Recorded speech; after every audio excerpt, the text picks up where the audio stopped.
నామము కొరకు 122 కీర్తన యెరూషలేము 6. యెరూషలేము యొక్క క్షేమము కొరకు ప్రార్థన చేయుడి. యెరూషలేమా, నిన్ను ప్రేమించువారు వర్ధిల్లుదురు. యెరూషలేమా, నిన్ను ప్రేమించువారు వర్ధిల్లుదురు. గలాతీయులు అధ్యాయం చదువుదాం. గలాతీయులు 5.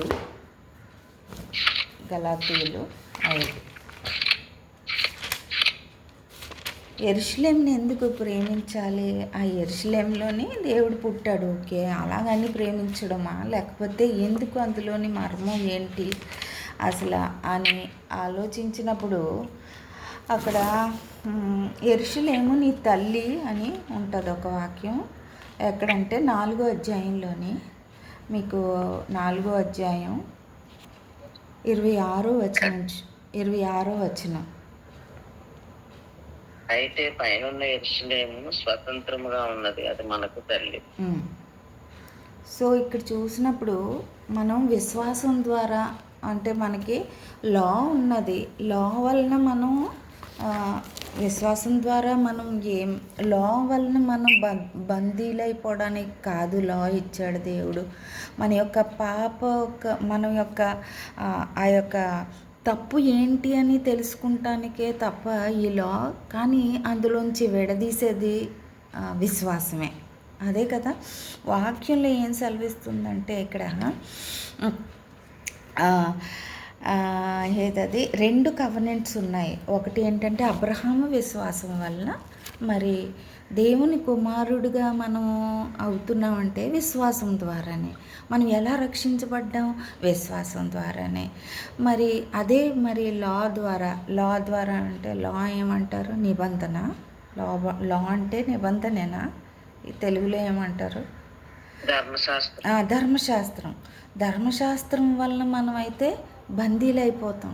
దాని వలన మనము ఇది అవటానికి కాదు, మనం వీక్ అయిపోయి మనం ఆ ధర్మశాస్త్రం వలన మనం అనేక విషయాల్లో మనము బయటికి రాలేకున్నాం. కానీ విశ్వాసం ద్వారా దేవుడు అబ్రహాముని ఏ విధంగా అయితే మరి విశ్వాసం వీరుడు అనేసి అక్కడ చెప్తాడు, ఆయన వారసుడు అని చెప్తాడు. అక్కడ దేవుని కుమారులుగా మనల్ని ఎంచబడిన దేవుడే మనల్ని ఆయన కుమారులుగా ఎంచబడినట్లుగా చేశాడు. ఏంటి ఆ మర్మము అని అనుకున్నప్పుడు ఇక్కడ ఏం చూస్తున్నామంటే అబ్రహాముకి ఇద్దరు, ఫస్ట్ ఎవరికి స్లేవ్ ద్వారా హాగారు ద్వారా పుట్టిన ఆ బిడ్డ అక్కడ చెప్తున్నాడు చూడండి 23లోని, ధర్మశాస్త్రమునకు లోబడి ఉండ కోరువార్లారా, మీరు ధర్మశాస్త్రం వినుటలేదా? నాతో చెప్పుడు. దాసి వలన ఒకడు, స్వతంత్రురాలి వలన ఒకడును, 2 కుమారులు అబ్రహామును కలిగిరని వ్రాయబడి ఉన్నది కదా.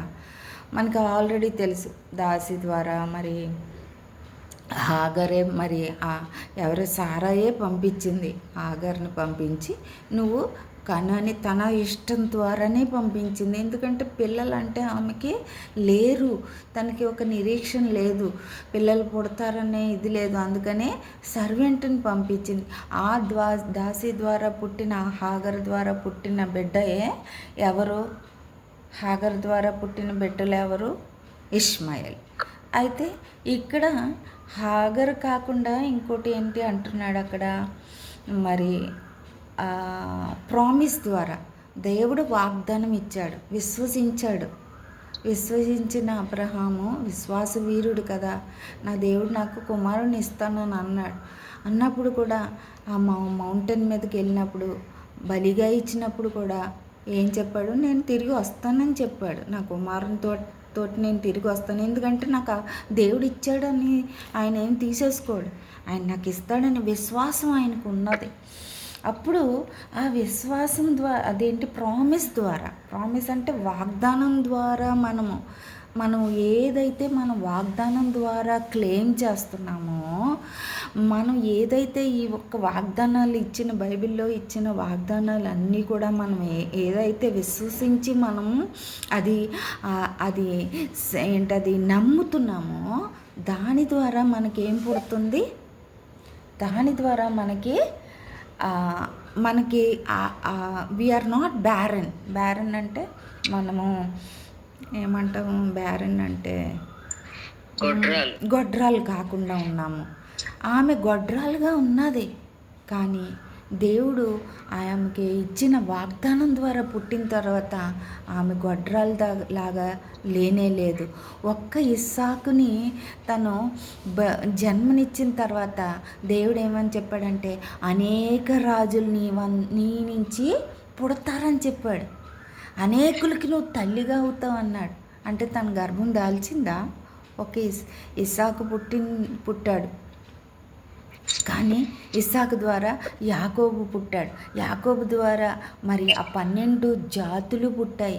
యాకోబు యొక్క, నిన్నే మనం చదువుకున్నాం, యాకోబు యొక్క 12 గోత్రాలు చదివాం మనం. ఆ విధంగా మరి దేశమంతా కూడా ఈ 12 గోత్రాల్లో ఉన్న వారిని కూడా దేవుడు ఏమంటున్నాడు, మళ్ళీ తిరిగి ఆయన పిలుస్తున్నాడు. ఆయన ప్రామిస్ ద్వారా ఎవరైతే ఈ వాక్యాన్ని విశ్వసిస్తారో దాని ద్వారా పుట్టిన ఆశీర్వాదాలు, ఈ వాక్యాన్ని విశ్వాసం ద్వారా అద్భుతాలు. మరి అక్కడ మనం 3వ అధ్యాయంలో చూసినప్పుడు ఇక్కడ ఏమని చెప్తున్నాడంటే, మీలో 5లోని 3:5 ఏమంటున్నాడంటే, ఆత్మను మీకు గలతీయులు 3:5లో ఆత్మను మీకు అనుగ్రహించి మీలో అద్భుతములు చేయించువాడు ధర్మశాస్త్ర సంబంధ క్రియల వలన లేక విశ్వాసముతో వినుట వలన చేయించుచున్నాడు. సో ధర్మశాస్త్రంలో నుంచి మనకి వస్తుందా, లేకపోతే వినుట వలన వస్తుందా? ఈ వాక్యం ఎవరైతే వింటారో, వాళ్ళు ఎవరైతే విశ్వసిస్తారో వారు ఏమవుతారు, దేవుని కుమారులు అనబడుతురు. వాళ్ళు ఎవరైనప్పటికీ కూడా, వాళ్ళు జెంటైల్స్ అవనివ్వండి, లేకపోతే వాళ్ళు చీకట్లో ఉన్నవారు అవనివ్వండి, అవిశ్వాసులు అవనివ్వండి, లేకపోతే గ్రీకులు అవనివ్వండి, ఎవరైతే అవనివ్వండి, వారు ఎవరైతే విశ్వసిస్తారో వారు ఏమంటున్నాడు ఇక్కడ, ఆత్మానుసారంగా అక్కడ ఎక్కడ చదివాం మనం, 5లోని ఆత్మను అనుగ్రహించి మీలో అద్భుతములు చేయించువాడు విశ్వాసము అది ధర్మశాస్త్రమునందు క్రియల వలన లేక విశ్వాసముతో వినుట వలన చేయించున్నాడు. మనకు అద్భుతం ఎలా జరుగుతుంది? వినుట వలన విశ్వాసం కలుగుతుంది. ఆ విశ్వాసం ద్వారానే మనం అనేక అద్భుతాలు మనము చూసాం మన జీవితంలో. మనకి ఏదైతే మనం దేవుని వాక్యములో నుంచి మనం విశ్వాసం ద్వారా మనము దాన్ని అంగీకరిస్తున్నామో అప్పుడే అద్భుతం జరుగుతుంది మన జీవితంలోని. ఎప్పుడు కూడా ఈ అద్భుతం ఎప్పుడు జరుగుతుంది, ఎప్పుడు అద్భుతం జరుగుతుందని మనం వెయిట్ చేస్తాం. అది వెయిట్ ఎప్పుడు అవుతుందంటే, మనం విశ్వాసం ద్వారా మనం దాన్ని హృదయపూర్వకంగా అంగీకరించినప్పుడు మనలోని ఆ విశ్వాస వాక్యం ద్వారా మనము గర్భం దాలుస్తున్నాం. ఆ గర్భం దాల్చినప్పుడు అదేమవుతుంది, ఆ ఆశీర్వాదము అద్భుతం ద్వారా పుడుతుంది. హల్లెలూయా. అందుకే మనము గొడ్రాలము కాము. ఇక్కడ ఏమంటున్నాడు, గొడ్రాలు కాదు. అక్కడ మరి ఆ వాక్యం ఏమని ఉంది, 26లోని 4:26లో ఏమని ఉందంటే, అయితే పైనున్న యెరూషలేము స్వతంత్రముగా ఉన్నది, అది మనకు తల్లి,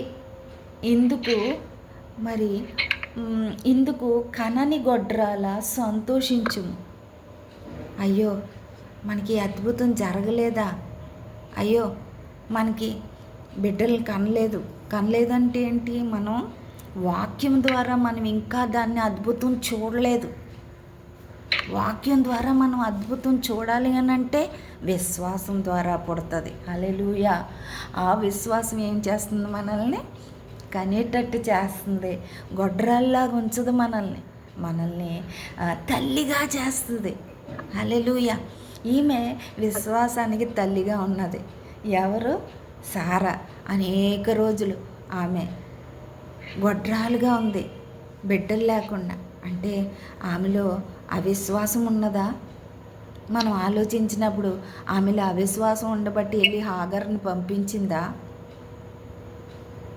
హాగర్ని పంపించి తన భార్యగా స్వీకరించిన అబ్రహాం దగ్గరికి పంపించిందా? మరి దేవుడు ఆమెను సంధించినప్పుడు కూడా నవ్వింది ఆమె. నవ్విందా లేదా? నాకు పుట్టడం ఏంటి అని నవ్వింది. సో అనేక సార్లు మనం అవిశ్వాసం చోటు చేసుకున్నప్పుడు మనం ఏం గర్భం దాల్చలేదు, మనం ఆ వాక్యాన్ని మనం గర్భం దాల్చలేదు. వాక్యం మనలో లేదు. ఆ విశ్వాసం, వాక్యం ద్వారా మనం విశ్వాసం పొందుకుంటాం. వినుట వలన విశ్వాసం. మనం ఎప్పుడైతే నోటి ద్వారా ఆ వాక్యాన్ని మనం పలుకుతున్నామో, ఆ వాక్యం దేవుడిచ్చిన వాగ్దానాన్ని పలుకుతున్నామో, అది గర్భం దాల్చి మనల్ని ఏం చేస్తుంది? బిడ్డను పుట్టించేటట్టుగా చేస్తుంది. కనని గొడ్రాల అంటున్నాడు అక్కడ. కనని గొడ్రాల. యెషయాలో కూడా ఉంటుంది ఒక మాట, కనని గొడ్రాల అని ఉంటుంది. ఎక్కడో చెప్పగలరా? యెషయా 50 ఒక్క నిమిషం, కనని 54 అనుకుంటా. కనని గొడ్రాల అని ఉంటుంది. చూడండి ఒకసారి. యెషయా పిల్లలు కనని దానా అని ఉంటుంది అక్కడ. 54.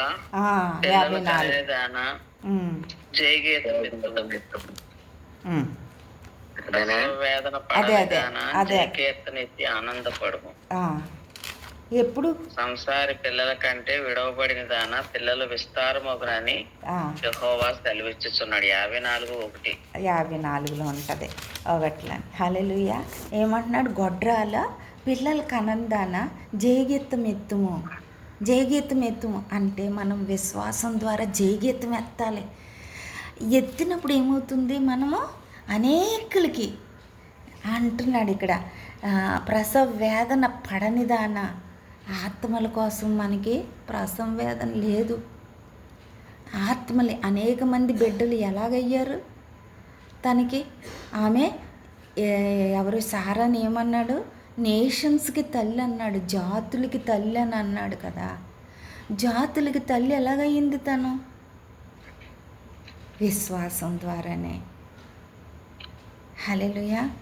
సో ఇక్కడ ఏమంటున్నాడంటే, సంసారి పిల్లల కంటేనే విడవబడదాని పిల్లల విస్తారమగును.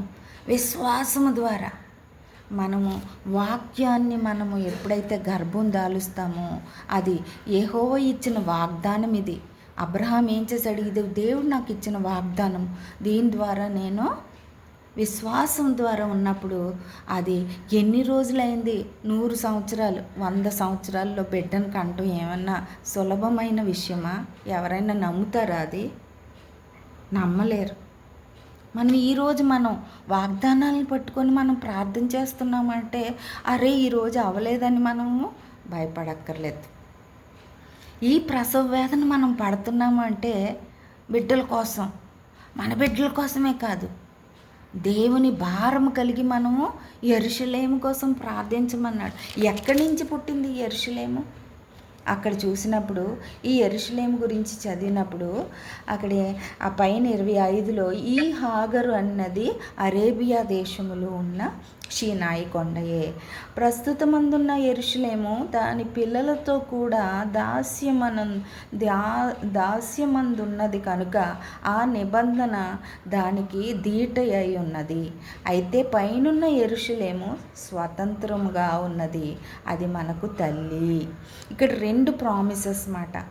ఒకటి ఏంటంటే అబ్రహాంకి ఇద్దరు కుమారులు, ఒకటి దాసి ద్వారా పుట్టిన వాళ్ళని, ఇంకోటి ఎవరు?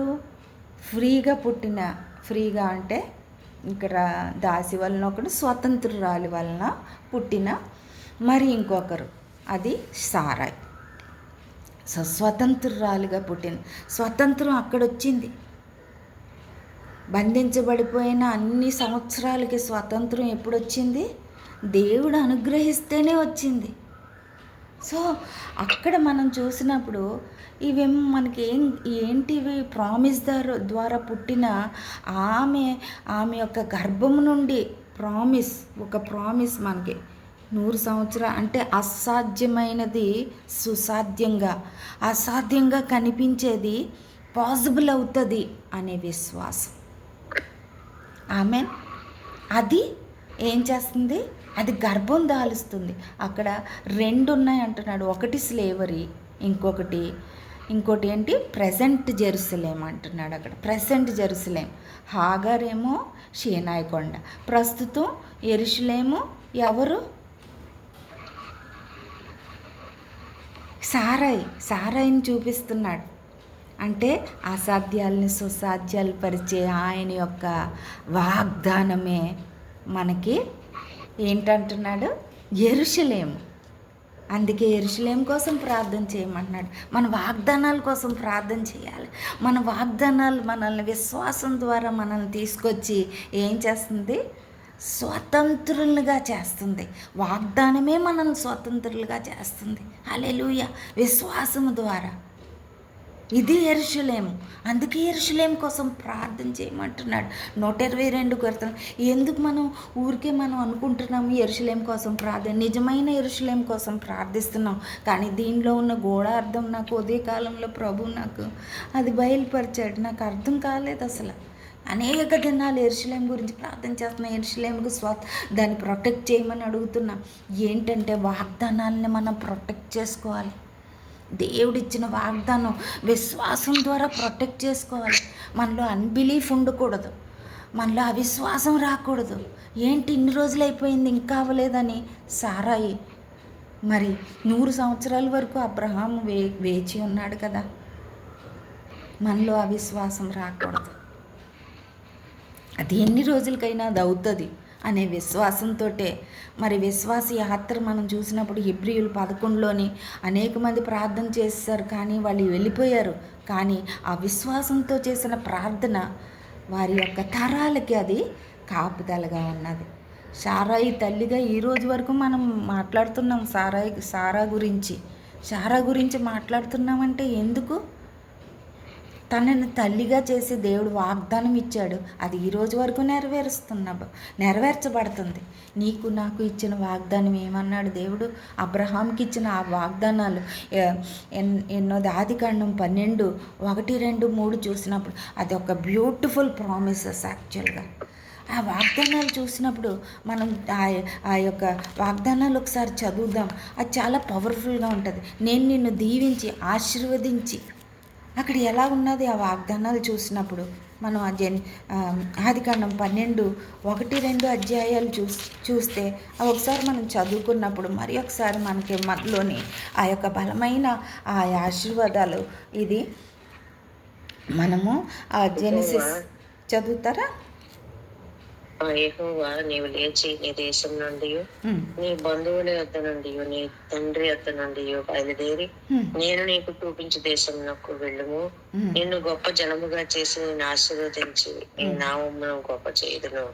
నీవు ఆశీర్వాదముగా నుండువు. నిన్ను ఆశీర్వదించు వారిని ఆశీర్వదించేదను, నిన్ను దూషించు వారిని శపించేదను. భూమి యొక్క సమస్త వంశములను నీ యందు ఆశీర్వదింపబడి ఉన్నని అబ్రహాముతో అనగా. అది అబ్రహాంకి ఇచ్చిన వాగ్దానం. ఏమంటున్నాడు ఇక్కడ? నువ్వు ముందు విడిచిపెట్టు అందరినీ. నువ్వు నీ దేశాన్ని విడిచిపెట్టు, నీ బంధువుల్ని విడిచిపెట్టు, నీ ఇంటిని విడిచిపెట్టు. బయలుదేరి నేను చూపించే దేశం ఏంటది? కానాన్ దేశం, మరి పరలోక దేశం. ఈ దేశం అంతా విడిచిపెట్టు. నువ్వు ఉన్న దేశాన్ని విడిచిపెట్టు. పరలోకము నా దేశము, పరదేశిని నీలా. ఇంకా తర్వాత మర్చిపోయాను. పరదేశిని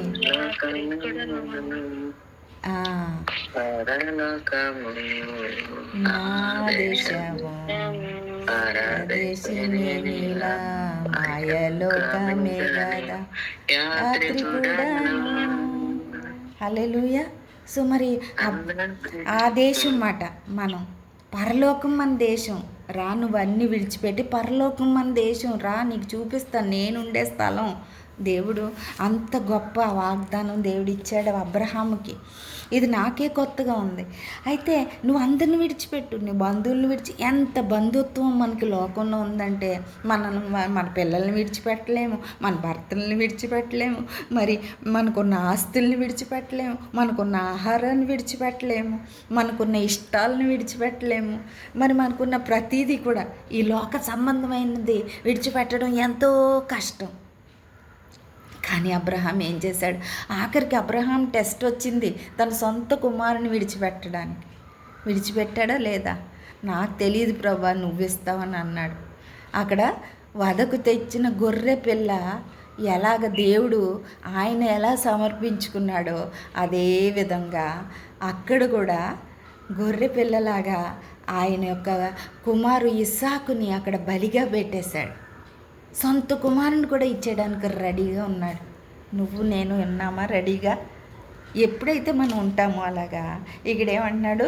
నిన్ను గొప్ప జనముగా చేసేదను, ఆశీర్వదిస్తాను నిన్ను. నువ్వన్నీ విడిచిపెట్టు, పరలోకంకి నువ్వు ఏం విడిచిపెట్టాలో అవన్నీ విడిచిపెట్టే. అప్పుడు నిన్ను ఆశీర్వాదకరంగా, నిన్ను గొప్ప జనంగా చేస్తాను. ఎంతమంది ఇప్పుడు మనం అబ్రహాము బిడ్డలుగా అనుకుంటున్నామంటే ఎంతమంది లోకంలో మరి ఆయన్ని దేవుని వాగ్దానాన్ని మరి విశ్వసించిన వారు మరి ఈ విధంగా మరి ఆశీర్వదించబడలేదా? హల్లెలూయా. సో నిన్ను గొప్ప జనముగా చేసి నిన్ను ఆశీర్వదించుతానంటున్నాడు. నువ్వు అన్నీ విడిచిపెట్టేస్తే నేను నిన్ను ఆశీర్వదిస్తాను. నిన్ను ఆశీర్వదించి ఏం చేస్తానంటున్నాడు? నీ నామము గొప్ప చేసేదను. హల్లెలూయా. మన నామం ఏదో చిన్న నామం, అయ్యో మేరీ క్రిస్టినా అంటే ఏదో ఒకటి, ఎక్కడో ఒక మూలన ఒక గదిలోని 4 గదుల మధ్యలో ఉన్నది, లేకపోతే రూతక్క అంటే ఒక 4 గోడల మధ్యలో ఉన్నది. కానీ దేవుడు ఏమంటున్నాడు? ఈ రోజునే నిన్ను గొప్ప జనముగా చేస్తానంటున్నాడు. నిన్ను ఆశీర్వదించి నీ నామం ఈరోజు నీ నామం నా నామం ఎవరికి తెలియకపోవచ్చు. కానీ దేవుడు అంటున్నాడు, అయ్యో నా వయసు అయిపోయింది, నేనేంటి ఇంకా, అయ్యో నాకు ఇంకా 60 సంవత్సరాలు వచ్చేసాయి, నన్నేంటి? దేవుడు ఆ శారాకి ఎంత వయసు, అబ్రహాంకి ఎంత వయసు ఆ వయసులో కూడా దేవుడు ఉపయోగించుకున్నాడంటే నిన్ను నన్ను ఉపయోగించడానికి ఏమాత్రం. హల్లెలూయా. అది మన విశ్వాసం అయి ఉండాలి. సో ఇక్కడ నిన్ను ఆశీర్వదించు వారిని ఆశీర్వదిస్తాను, నిన్ను దూషించిన వారిని నేను, నీకు విరోధంగా ఎవరైనా వస్తున్నారా, నేను వాళ్ళని చూసుకుంటాను, నువ్వేం భయపడొద్దు.